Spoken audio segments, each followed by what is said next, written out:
Siempre he tenido la oportunidad de predicar un Viernes Santo en algunas ocasiones y no sé, para mí es un día diferente y un momento diferente. Pensar el hecho de que estoy predicando más o menos el equivalente a la hora en la que crucificaron a Jesús, eso es para mí siempre algo muy, muy impresionante. No sé si les pasa que a veces uno como que escucha tanto esto que uno se vuelve como indolente frente a ciertas cosas, ¿verdad? Como que están ahí, por ejemplo, a nosotros los rolos nos encanta el mar, ¿sí o no? Cuando nos invitan y eso, no queremos salir del mar y todo eso, pero una persona que vive en la costa, eso puede pasar años sin ir a una playa, ¿sí o no? ¿Por qué? Porque a uno le parece es una belleza y llegar con arena hasta por 3 meses, ahí uno sale de la ropa de arena. Porque uno a veces da las cosas por sentado, ¿verdad? Cuando se acostumbra tanto a algo, da las cosas por sentado. Entonces hablamos de la cruz y de Jesús y nos volvemos indolentes frente a semejante belleza. Entonces, permítanme orar, por favor, para que el Señor nos permita tener un corazón de niños, de algo que yo sé que ustedes saben, ¿sí? No les voy a hablar de nada nuevo ni innovador, pero que el Señor encuentre en nosotros un terreno fértil para redescubrir la verdad de la cruz. Señor, gracias por haberlo dado todo por nosotros. Todo lo diste por nosotros. Nosotros no merecíamos eso. Tú no merecías eso. Y aún así lo hiciste, pudiendo desde el mismo momento en que Adán y Eva te dieron la espalda, haber renunciado a nosotros. Tú tomaste la decisión de venir y hacerte como uno de nosotros para rescatarnos. Gracias porque no eres un Dios lejano, eres un Dios absolutamente cercano, un Dios que nos entiende. Gracias por tu evangelio, que es mucho más que una religión, mucho más que eso. Ayúdanos a redescubrirlo, Señor. Te lo pido, que nuestro corazón no esté endurecido por la costumbre, sino que podamos ver nuevamente tu cruz y maravillarnos con ella. Oramos en tu nombre, Señor Jesús. Amén. Bueno, un Mesías que se baje de la cruz. Eso era lo que esperaban. Eso era lo que esperaban las personas en ese momento. O sea, si llega un Mesías y lo crucifican, es lo que la gente esperaba, ¿vale? Hoy vamos a ver una escena que ustedes conocen, que normalmente se habla en la Semana Santa. También me sentí tentado a hablar del sermón de las 7 palabras, pero nos duramos aquí hasta las 12 de la noche. Entonces, quiero hacerles una pregunta. Bueno, estos dos elementos que van a ver en pantallas, uno es el barro y la otra es la cera. ¿En qué se diferencian la cera y el barro? E incluso hay veces que algunas son de colores muy similares. A veces algunos son de colores muy similares. Obvio, alguno me va a decir, no, con el barro no me puedo depilar. Bueno, sí, ya eso son sus cosas, sí. Pero ¿cuáles son algunas de las diferencias de estos dos elementos? El barro y la cera. Ideas. ¿En qué se diferencian la cera y el barro? ¿El barro qué? El barro no se derrite con el calor, la cera se derrite con el calor. Eso es una observación muy importante, ¿sí? Y una observación que hizo un predicador, ese man sí predicaba bien, Charles Spurgeon, dijo lo siguiente: el mismo sol que derrite la cera endurece el barro. Y uno dice como, uy, qué cosa tan profunda, pero no entendí nada, ¿sí? ¿Cómo es que el mismo evangelio, el mismo mensaje de Jesús, que a unas personas los lleva a adorar, a unas personas les lleva a entregar todo en su vida, el mismo evangelio, el mismo Jesús, a otras personas les endurece el corazón? ¿Cómo es que el mismo Jesús para unos pescadores significó toda su vida, darlo todo por él, pero para unos religiosos significó querer matarlo? ¿Me explico? El mismo Jesús, el mismo mensaje del Evangelio. Y en muchas ocasiones, por ejemplo, una de las diferenciaciones de nuestro acercamiento al Evangelio tiene que ver con el sufrimiento. Hay gente que cuando sufre se acerca a Dios. Probablemente muchos de ustedes, la gran mayoría, se acercaron a Dios ya cuando estaban en la inmunda. ¿Sí o no? Ya cuando no daban más. Muchos de ustedes tienen testimonios de que yo lo había intentado todo, y mi vida iba al borde del abismo, ya me había caído en el abismo, y ahí miré a Dios. Pero hay muchas personas que cuando sufren endurecen su corazón contra Dios. Conozco muchos cristianos que en un principio en su sufrimiento se acercaron a Jesús, pero después de creer, cuando sufrieron, decidieron alejarse del Señor. ¿Cómo es que el mismo sol, el mismo evangelio que derrite la cera, endurece el barro? Hoy quiero hablar de dos personas que estaban al lado de la cruz de Jesús. Dos personas que son un reflejo de lo que es la religión y de lo que es el evangelio. La religión vista desde el punto de vista de nosotros intentando acercarnos a Dios y descifrar a Dios, pero el evangelio, el hecho de que Dios se acercó a nosotros. Leamos la historia que está en Lucas capítulo 23 versículos 39 al 43. Dice así: uno de los criminales allí colgados empezó a insultarlo. ¿No eres tú el Cristo o el Mesías? ¿No eres tú el Mesías? Sálvate a ti mismo y a nosotros. Pero el otro criminal lo reprendió.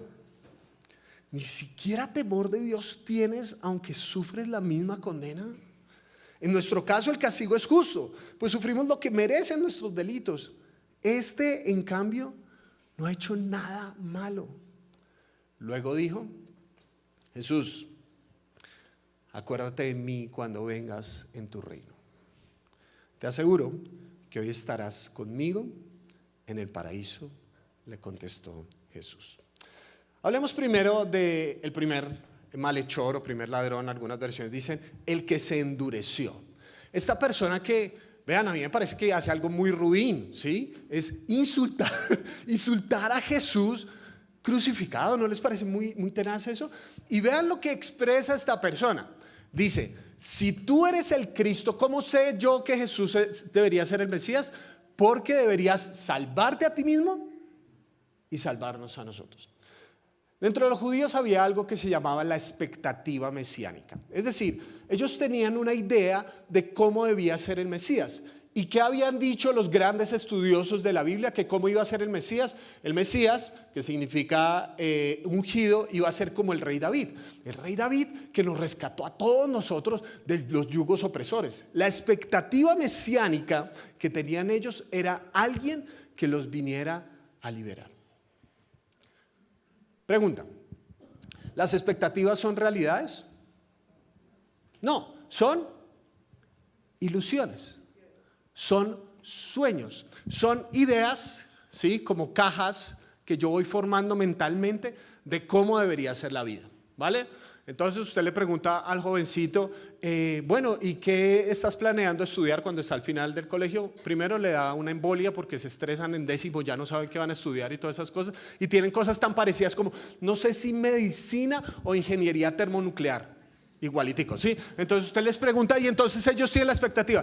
No, yo voy a entrar a la universidad, es fácil, ¿verdad? Y entonces me voy a graduar a los 23, me caso a los 24, a los 27 tengo a mis niños y a los 30 soy millonario. ¿Qué son las expectativas? Ilusiones, ideas de cómo debería ser la vida. Y nosotros podemos tener expectativas en cuanto a cómo debería ser Dios. Señor, tú deberías hacer esto. Si eres Dios, deberías lograr esto. Si eres el verdadero Mesías, deberías encajar en mis expectativas. Lo puse de esta manera: por estar exigiendo al Cristo que se imaginaba, se perdió al Cristo que tenía frente a sus ojos. Por estar exigiendo al Cristo que se imaginaba, se perdió al Cristo que tenía frente a sus ojos. ¿No les parece muy tenaz eso? Tener a Dios frente a los ojos y no darme cuenta. Uno de los traumas cristianos que yo tengo, resulta que cuando yo era adolescente hace 2 años, nos enseñaban que nosotros debíamos tener expectativas respecto a con quién nos íbamos a casar. Había un libro que se llamaba ¿Con quién me casaré? Y nunca le dice a uno con quién se va a casar. Había un libro que trataba eso, ¿no? ¿Con quién te vas a casar? Bueno, entonces dentro de las cosas interesantes que hoy miro en retrospectiva que le hacían hacer a uno, era, muchachos, una de las reuniones de jóvenes la dedicaban a eso. No, ¿se imaginan yo dedicar una reunión de jóvenes para lo siguiente? Que consistía en, a cada uno de nosotros nos da un papelito bonito, ¿sí? No hay cuaderno norma, no, lindo, decorado, chévere y todo eso. A muchos de nosotros nos regalaron un esfero para escribir lo que íbamos a escribir. ¿Y qué era lo que íbamos a escribir? En ese lugar íbamos a escribir la lista de lo que nosotros esperábamos de la persona que se fuera a casar con nosotros. ¿Ah? Sí, no, y las niñas querían una combinación entre Jesús y Brad Pitt, ¿sí me entiende? O sea, la santidad de Jesús y la pinta de Brad Pitt, ¿sí? Entonces empieza uno, no, quiero que sea alto, pero además de eso deportista, hoy en día que no coma gluten, porque qué porquería, sí, que no coma azúcar, y empieza ta. ¿Qué es eso? ¿Qué es eso? Eso es una amplificación de mi ego y que alguien tiene que encajar en esto o si no, no es capaz de llegar a los estándares de Miguel Pulido. ¿Se dan cuenta? Cajas, expectativas, tienes que caber ahí. Y el problema de eso es que hay mucha gente que perdió muy buenas relaciones a muy buenas personas porque no, me saliste morenito y yo había puesto mono. ¿Se dan cuenta? ¿Cuánta gente perdió relaciones valiosas por eso? Pero peor aún, ¿se imaginan perderse una relación con Dios porque Dios no encaje en mis expectativas? Porque Dios no sea conmigo como es con tal persona. Porque Dios no sea como yo espero que sea. Por estar exigiendo al Cristo eso es la religión. Imaginar a Dios y que Dios tiene que encajar ahí. Pero hay 2 cosas más de la religión. Uno, que instrumentaliza a Jesús. Por eso puse esa plataforma. ¿Un trampolín para qué es? En el caso de que esté en una piscina o en el mar. Es un medio para un fin. ¿Cuál fin? Usted no va a estar, o sea, usted no dice, voy a ir a tal trampolín y me voy a quedar en el trampolín. No, pues sería una persona muy extraña, ¿sí? ¿Qué es lo que uno espera del trampolín? Que sea un medio que me impulse ¿para qué? Para llegar al verdadero fin, que es botarme a la piscina o botarme al mar en este caso. Es decir, usamos a Jesús como una plataforma para algo más. Este hombre lo estaba expresando de esta manera. Señor, no te quiero a ti por ti. Si eres el Mesías, el propósito es que me tienes que hacer un favor a mí. ¿Cómo determino que Jesús es Jesús? Porque hace algo en mi favor. ¿Se dan cuenta lo que hace el Evangelio de la Prosperidad, por ejemplo? El Evangelio de la Prosperidad lo que hace es adorar al Dios dinero instrumentalizando a Jesús. Uso a Jesús para obtener algo más. ¿Cuántas personas se acercan a Dios simplemente para la sanidad de sus emociones? Señor, es que yo oro para que me quites esto, yo oro para que me quites esto. Y si no me lo quitas, entonces voy a crear un resentimiento contra ti porque no me sirves. ¿Qué es eso? Instrumentalizar a Jesús. Porque usted se está acercando a Jesús no por Jesús, sino por algo más. Estás utilizando a Jesús. La religión al final lo que hace es utilizar a Jesús. Y la segunda cosa que hace la religión es que la religión es una excelente metodología para alimentar el ego, no para confrontarlo. ¿Se dan cuenta que este tipo creía que Jesús le debía algo? O sea, era un ladrón, hermano. Estaba allí justamente y ahora Jesús le salió a deber. ¿Han visto a alguien así? En el espejo cada mañana. Bueno, la religión nos ayuda a alimentar el ego. ¿Por qué? Porque cuando me porto bien, ay, Señor, gracias porque me hiciste tan bueno. Lo digo con toda humildad. Lo digo con toda humildad, Señor, pero de verdad no te inventaste a alguien mejor que yo. De verdad. Chévere, bien ahí, Dios. ¿Sí? Entonces, cuando me equivoco, no acepto mis equivocaciones, sino que le exijo a Dios. En la lógica decimos, Señor, pero es que tú me creaste así. ¿Cuál es la consecuencia lógica de esa idea? ¿De quién es la culpa? ¿Tuya? ¿Adán? ¿Se acuerdan de un tipo que se llamaba Adán? Cuando Dios viene y lo confronta y le dice, hermano, ¿por qué comió del fruto? La mujer que tú creaste. ¿Para qué se inventó esa vaina? ¿De quién es la culpa? Tuya, Señor. La religión nos ayuda simplemente a endurecer nuestro corazón con base en el ego, no confrontarlo, no decir, es que yo soy un pecador, es que yo me he equivocado. ¿Saben cómo se dan cuenta si tienen un corazón endurecido? Porque se la pasan más tiempo quejándose que adorando a Dios. Pasan más tiempo de su vida, pero ¿por qué? ¿Por qué si yo hice esto? ¿Por qué si yo hice aquello? Y dele, y el por qué, y para cuándo, y tal. En lugar de decir, Señor, soy un pecador necesitado de tu gracia. Ese es el problema de la religión. Nosotros vivimos en un entorno cargado de religiosidad. Vean, la gente por lo general utiliza a Dios como un instrumento simplemente para calmar su conciencia por un momento. ¿Cuántas personas no oran a Dios en todo el año, pero en Semana Santa ahí los pone a pagar, ¿sí o no? Se suben hasta una montaña con las rodillas ensangrentadas, ¿para qué? Para mostrarle a Dios qué tan devoto soy de ti. Y Jesús no quiere una Semana Santa. Jesús quiere una vida santa. Y una vida santa solo es posible cuando reconocemos nuestra incapacidad. Por eso está esta segunda persona. Puse el que se adoró, no, olviden ese reflexivo, qué horrible, ¿no? Él no se adoró a sí mismo, el que adoró a Jesús. Bueno, ¿sí ven? Soy un pecador, me equivoco. Entonces, el que adoró, la respuesta al evangelio. Este hombre que confronta a su amigo y le dice, oiga, ¿qué le pasa? Nosotros estamos aquí justamente. Él no hizo nada malo.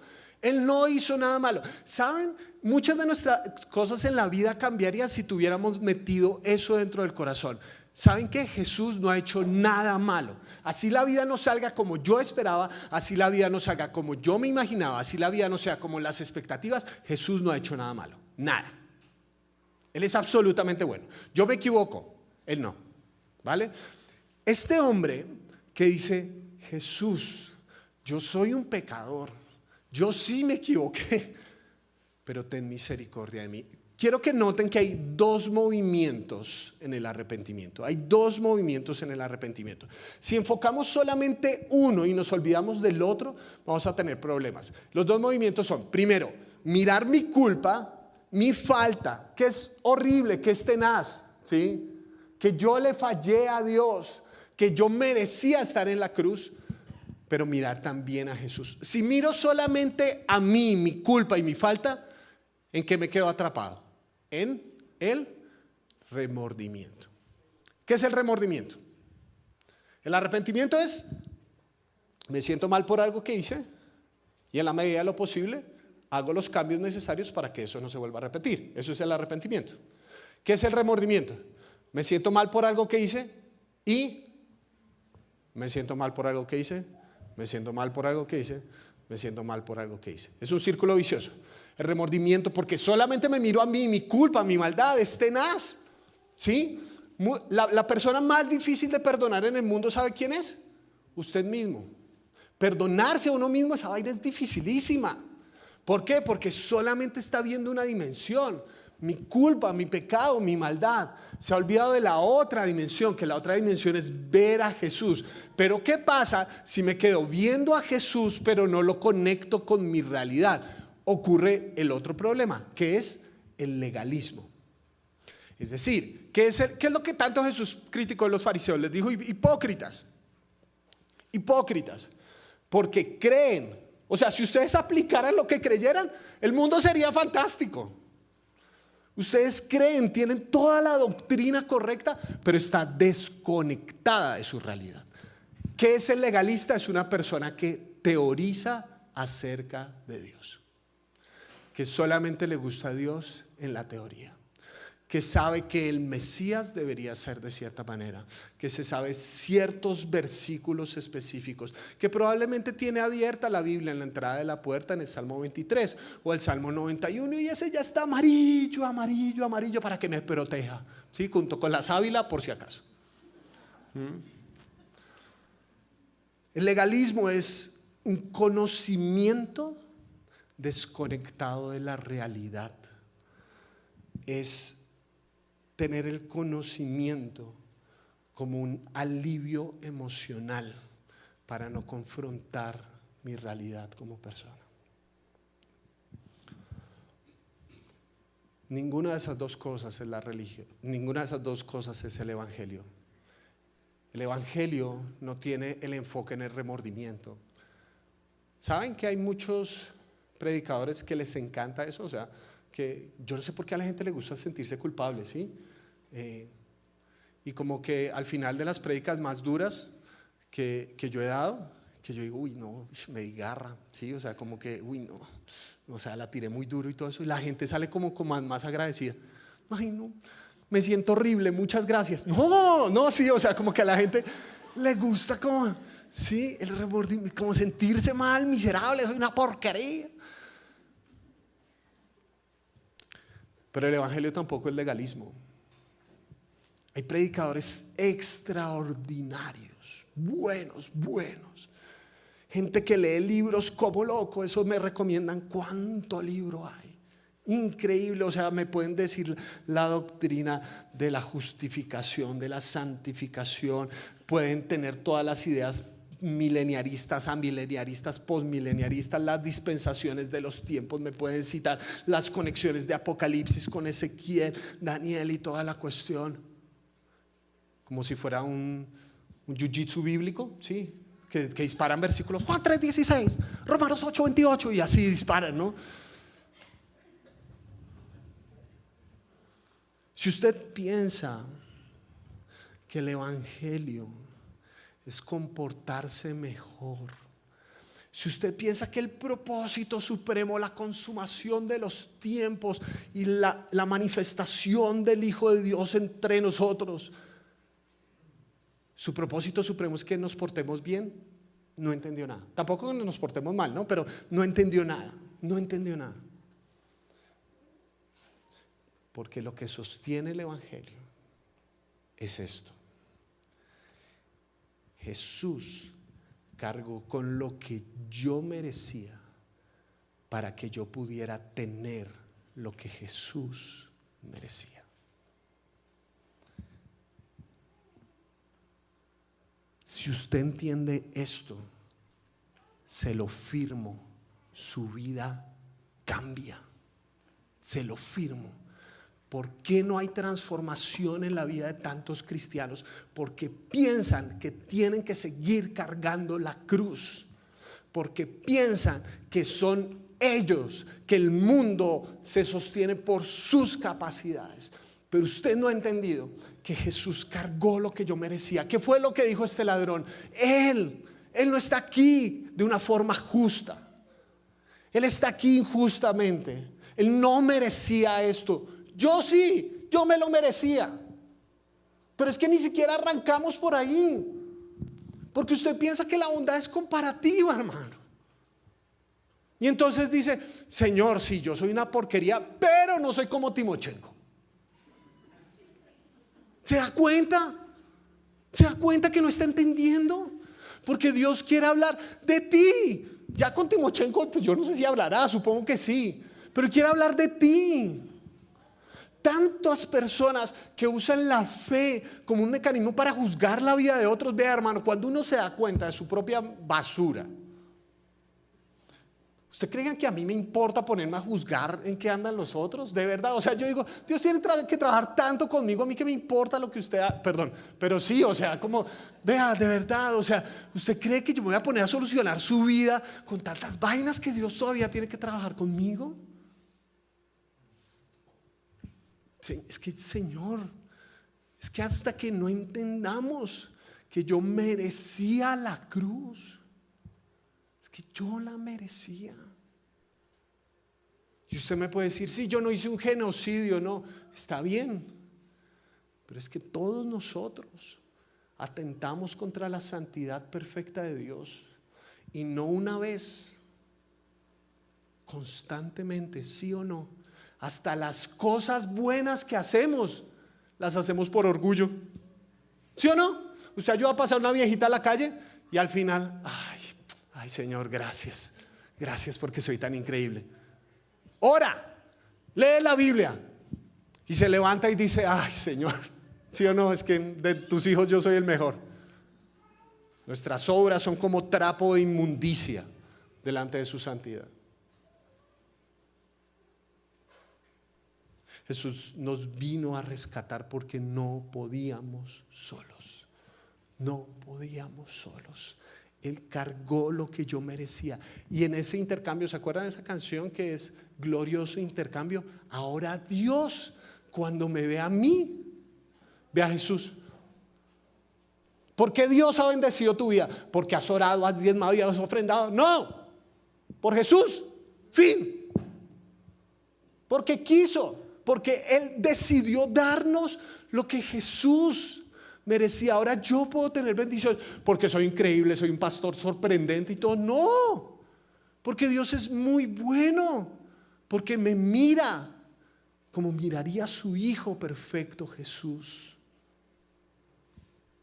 Esa es la cruz, ese es el Evangelio. Si usted entiende esto, le aseguro que su vida cambia.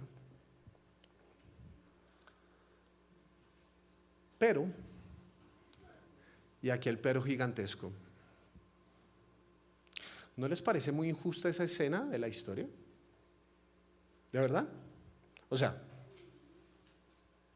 el man había sido una piltrafa toda la vida, toda la vida, toda la vida. Y en el último momento le dice, perdón Señor. Estos son el tipo de textos que la gente dice, pues claro, entonces espero hasta que yo esté bien viejito y en la sala de urgencias en el último momento le digo, Señor, perdón. Y ya, me salvé. ¿No les parece eso que a un malhechor, a un ladrón que estaba crucificado, justamente Jesús le promete el paraíso? El paraíso. Y, paréntesis, una ventana a la locura teológica. ¿Listo? ¿Ustedes se acuerdan de la versión antigua? Para que vean las discusiones teológicas tan profundas que son. ¿Ustedes se acuerdan la versión antigua de cómo Jesús le contestaba a este malhechor? De cierto te digo, hoy estarás conmigo en el paraíso. La cuestión entre los teólogos, porque este texto fue escrito en griego y la puntuación griega es diferente a la puntuación española y de otros idiomas, es si la coma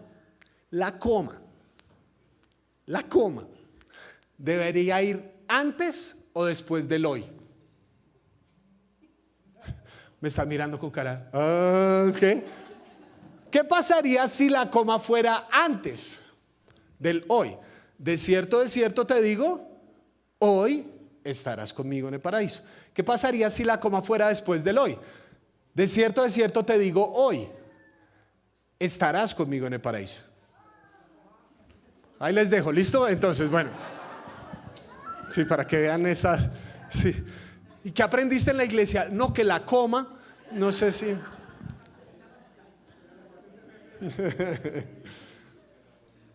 En todo caso, no sabemos si con la coma antes o la coma después. Jesús le promete a este malhechor el lugar de los justos. que ya no eres mirado como un ladrón, eres mirado como el justo. Hay una escena muy bonita en las Crónicas de Narnia. Edmund, este niño que se había vendido a la bruja blanca, y cuando Aslan viene, lo restaura y a todos, a cada uno de ellos les da un título para que gobiernen sobre Narnia. Y a Edmund, al niño que había traicionado a su familia y había puesto a Narnia en peligro, ¿saben cómo la llamó? Edmund, el justo. El justo. Verlo como justo, el lugar donde no habrá dolor, no habrá despedidas, no habrá llanto, el lugar donde se nos retribuirán los años que no vivimos. Se le promete a este hombre en el último momento, se le promete semejante gracia. Y nosotros decimos, oiga, qué vaina tan injusta. ¿Por qué? Porque hay una parábola que Jesús contó que trata de unos viñadores, de un dueño de un viñedo, que eran personas que estaban esperando el jornal del día. Entonces, como pasa hoy en día en muchos países donde hay inmigrantes, personas que van y buscan para trabajar el día, entonces se quedan ahí esperando. Si viene alguien para trabajar en construcción, en este caso en una granja por ejemplo, entonces vienen y lo llaman, necesito gente, lo llevo. Y resulta que dice el texto que vino a la primera hora de la mañana, se llevó a unos y les dijo, les voy a pagar el jornal del día. Después de unas horas, había mucho trabajo, se fue a buscar más y los trajo. Después de unas cuantas horas, ya después pasado el mediodía, el almuercito y toda la cosa, había mucho trabajo, fue y buscó a otros y los trajo. Faltando una hora para que se acabara el día, fue y buscó a los últimos y los trajo. Y al final del día, ¿saben qué hizo el señor del viñedo? A todos les pagó lo mismo. Y ahí sí se armó el sintraevangelio, ¿sí o no? ¿Cómo así? Viene aquí, ¿no? Entonces, compañeros, ¿cómo es posible que a nosotros que trabajamos todo el día nos paguen lo mismo que a estos que trabajaron una sola hora? Y uno dice, oiga, sí, indignante. Y con la inflación tan alta que hay, ¿sí o no? ¿Cómo es posible semejante cosa? Y vean la voz de protesta que levantan estos hombres. Dice en Mateo capítulo 20: estos que fueron los últimos en ser contratados trabajaron una sola hora. No, en ese tono no se puede decir, sino es como de: estos que fueron los últimos en ser contratados, protesto, trabajaron una sola hora. Y usted los ha tratado como a nosotros, que hemos soportado el peso del trabajo y el calor del día. Y sus compañeros decían: viva, viva, viva. Vean lo que contesta el dueño del viñedo. Pero él le contestó a uno de ellos: amigo,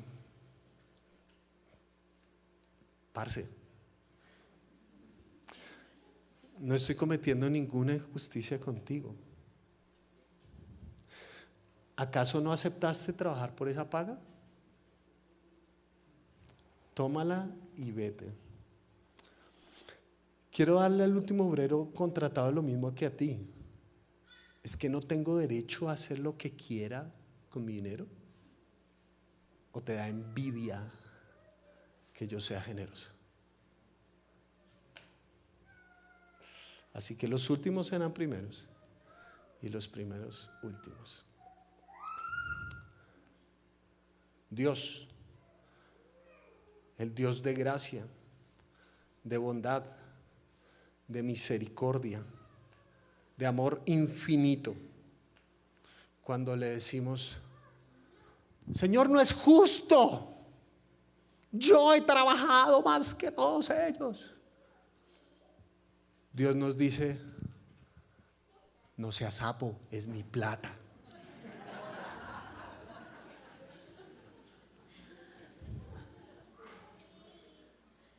¿O no? ¿O no? ¿En qué momento entra un problema en nuestro corazón? La envidia es inconformidad con la gracia que Dios me ha dado. La envidia es dejar de mirar lo bueno que el Señor ha sido conmigo por estar imaginando expectativas como debería ser. Señor, pero ¿por qué solo tengo una familia? Aquí en la colina, ese apartamentico de nada de 80 metros cuadrados, cuando yo merecería uno de los Rosales de 500 metros cuadrados. Solo una familia feliz. ¡Qué porquería, Señor! ¿Qué es eso tan poquito? Ciegos voluntarios a la gracia que Dios ya nos ha dado, por estar pendientes de los otros, dejamos de mirar a Jesús.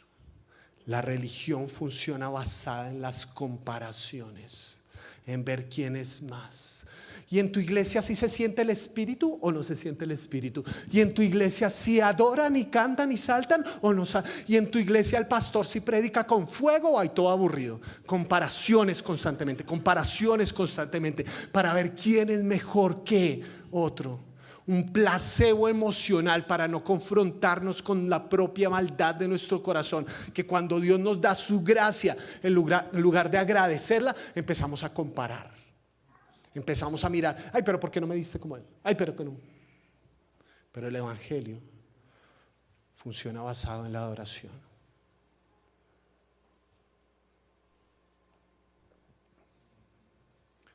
Porque cuando tú entiendes que lo que tienes es por gracia, tú adoras. Es que no hay otra cosa que se pueda hacer. ¿Se puede pagar eso?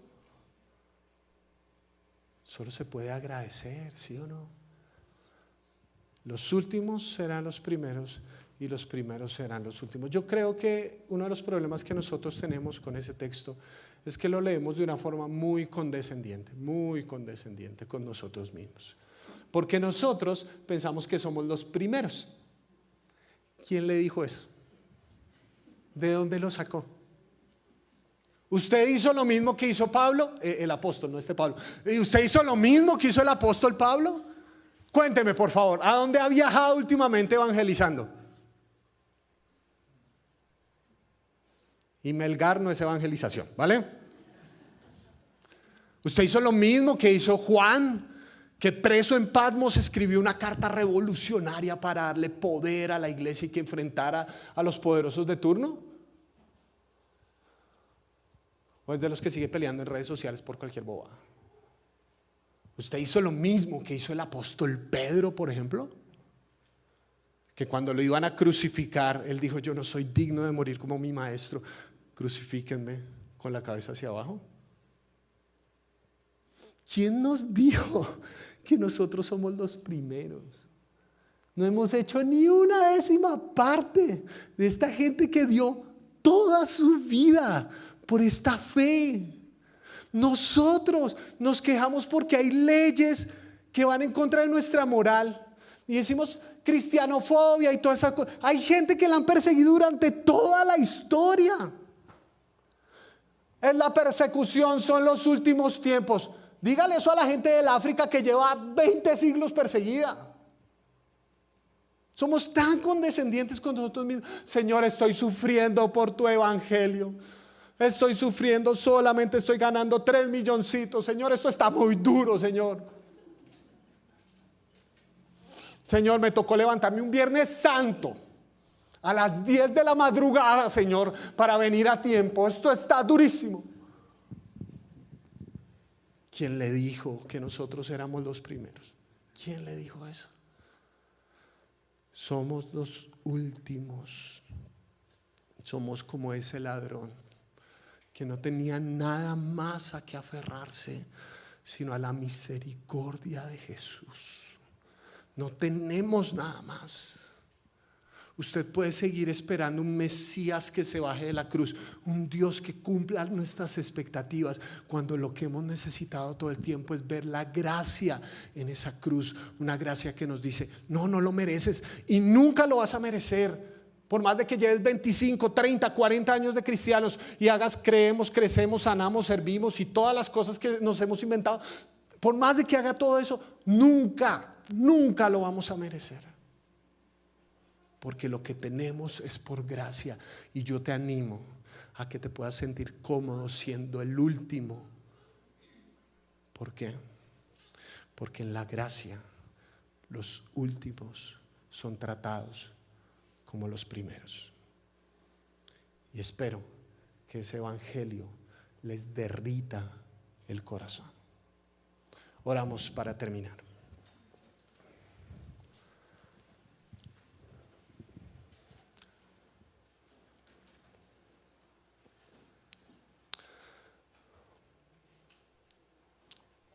Señor Jesús, yo miro mi vida y tengo que reconocer que con una facilidad pasmosa me parezco al primero de los malhechores.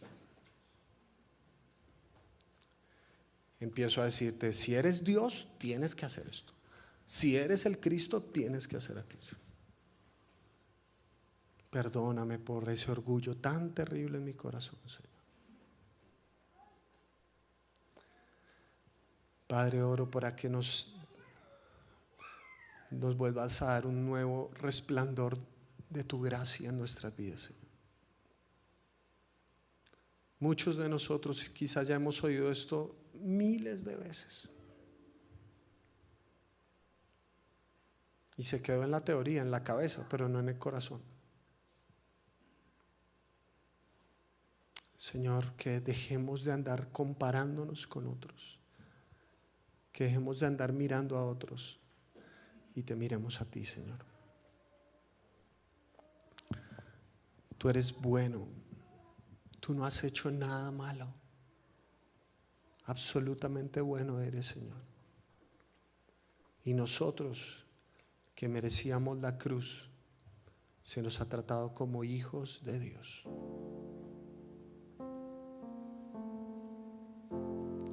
Sublime gracia que a este pecador salvó.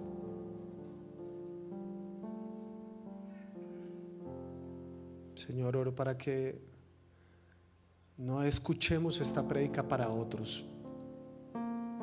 No escuchemos esta prédica pensando, si hubiera venido tal persona, ese sí la necesitaba. Tú quieres hablar conmigo, tú quieres hablar con cada uno. En donde nuestro corazón se ha endurecido, Señor. En donde hemos dejado de ver tu gracia y pensamos que nos debes algo. Gracias por habernos salvado, Señor.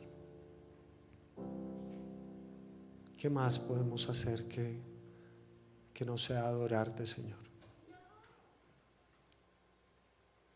Es la respuesta natural a la gracia, adorarte. Gracias porque has sido bueno, Señor, y porque hoy podemos cantarte como iglesia. Gracias por haberlo dado en la cruz por nosotros. Gracias por tu infinita bondad. Oramos.